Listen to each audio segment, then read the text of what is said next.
At sa wakas, nakapunta na rin ako sa Panguil Bay Bridge. Ito ang pinakamahabang tulay sa Mindanao na nag-uugnay sa Tubod Lanao del Norte at Ozamis City, Misamis Occidental.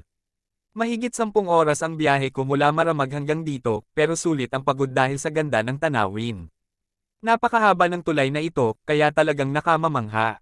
Habang dumadaan ako sa gitna, napansin kong maraming tao ang humihinto para kumuha ng litrato at humanga sa tanawin. Sa aking paglalakbay patungo sa Oroquieta City, nadaanan ko ang tulay na ito na ngayon ay nagpapadali sa pagbiyahe sa pagitan ng dalawang lalawigan. Noon, bago pa may tayo ang tulay, kailangan pang sumakay ng barge mula Mucas patungong Ozamis City. Pero ngayon, dahil sa Panguil Bay Bridge, mas mabilis at mas maginhawa na ang paglalakbay. Ang tulay na ito ay may habang humigit kumulang 3.17 kilometro, kaya ito na ang pinakamahabang tulay sa buong Mindanao.